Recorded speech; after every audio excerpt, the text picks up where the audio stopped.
नमस्कार दोस्तों, स्वागत है आपका डीएनयू की टीच में।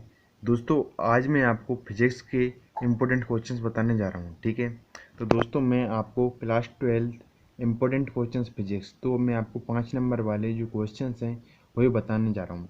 तो दोस्तों आज मैं इस वीडियो का पार्ट 3 डाल रहा हूँ। इससे पहले मैंने पार्ट 1 और पार्ट 2 डाले हैं फिजिक्स के इम्पोर्टेंट क्वेश्चंस के। तो पार्ट 1 में मैंने 2 और 3 नंबर वाले क्वेश्चन डाले हैं। पार्ट 2 में मैंने 4 नंबर वाले क्वेश्चन डाले हैं।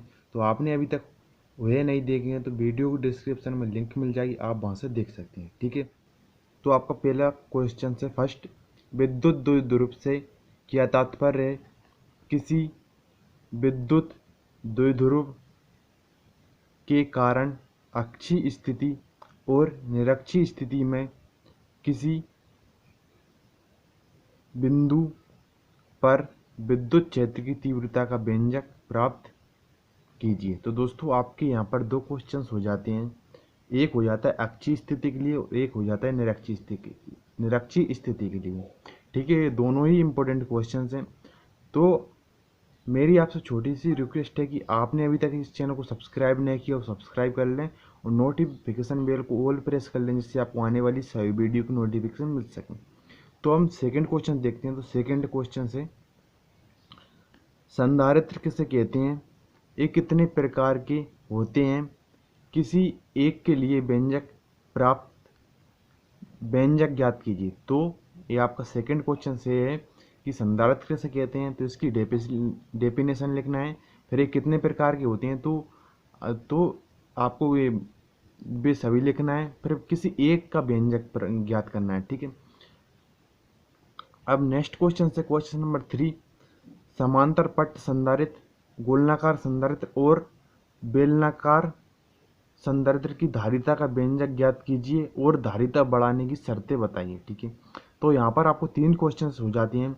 समांतर पट्ट संधारित्र, गोलीय संधारित्र और बेलनाकार संधारित्र की धारिता का आपको व्यंजक ज्ञात करना है और धारिता बढ़ाने की शर्तें लिखना है। ठीक है, तो ये तीनों ही इंपॉर्टेंट क्वेश्चन है। तीनों में से अक्सर एक क्वेश्चन आता रहता है। ठीक है, अब क्वेश्चन नंबर 4 देख लेते हैं। तो क्वेश्चन नंबर 4 आपका ये है, सिद्ध करो कि 2 आवेशित चालकों को जोड़ने पर सदैव ऊर्जा की हानि होती है। यह ऊर्जा कहाँ जाती है, बताइए। तो इसका अथवा है, इस तरीके से भी क्वेश्चन पूछा जाता है। 2 आवेशित चालकों की धारिताएं C1 व C2 हैं। उन्हें Q1 और Q2 आवेश देने पर उनके विभव क्रमशः V1 व V2 हो जाते हैं। यदि उन्हें तार से जोड़ दिया जाए तो निम्न की गणना कीजिए। तो इस तरीके से भी ये क्वेश्चन पूछा जाता है। ठीक है, तो निम्न की गणना में फर्स्ट है आपको ओवेनिस्ट विभव निकालना है, सेकंड निकालना है संयोजन में ऊर्जा। ठीक है, अब नेक्स्ट क्वेश्चन देख लेते हैं। तो जो आपका नेक्स्ट क्वेश्चन है क्वेश्चन नंबर 5, तो वांडी ग्राफ जनित्र किसे कहते हैं? इसका वर्णन निम्न बिंदुओं के आधार पर कीजिए।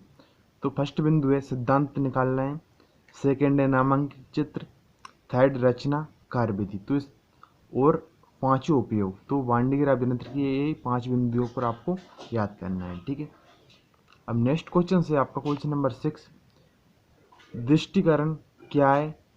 अर्ध तरंग और पूर्ण तरंग दृष्टिकारी के रूप में पीएन संधि डायोड का वर्णन निम्नलिखित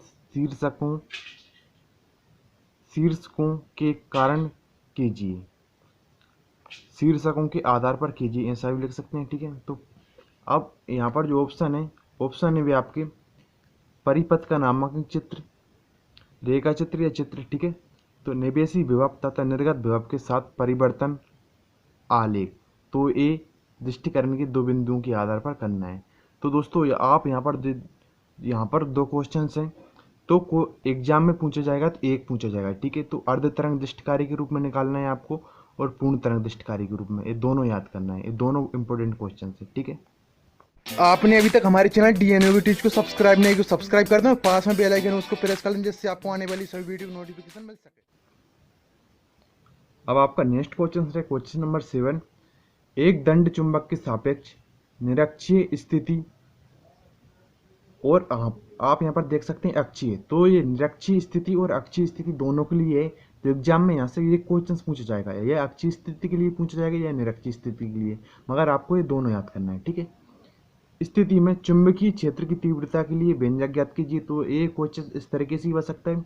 एक दंड चुंबक के सापेक्ष निरक्षीय स्थिति में चुंबकीय क्षेत्र की तीव्रता के लिए व्यंजक ज्ञात कीजिए, और इस तरीके से भी क्वेश्चन आ सकता है, एक दंड चुंबक के सापेक्ष अक्षीय स्थिति में चुंबकीय क्षेत्र की तीव्रता के लिए व्यंजक ज्ञात कीजिए, ठीक है। अब नेक्स्ट क्वेश्चन देखते हैं, तो बायो-सेवर्ट का नियम क्या है, इसके आधार पर विद्युत धारिता के मात्रक को परिभाषित कीजिए, ठीक है। अब नेक्स्ट है, धारावाही वृत्ति कुंडली के केंद्र पर चुंबकीय क्षेत्र की तीव्रता के लिए व्यंजक ज्ञात कीजिए, ठीक है। तो आप यहाँ पर देख सकते हैं क्वेश्चन नंबर 10। तो क्वेश्चन नंबर 10 है आपका, दिष्ट धारा मोटर या विद्युत मोटर या मोटर किसे कहते हैं, इसका नामांकित चित्र बनाते हुए रचना तथा कार्यविधि समझाइए। तो दोस्तों ये आपका जो क्वेश्चन है वो 4 में भी आ सकता है, 5 में भी आ सकता है, ठीक है। मैंने 4 नंबर की जो पार्ट 2 बनाया था उसमें ये नहीं लिख पाया था, ठीक है।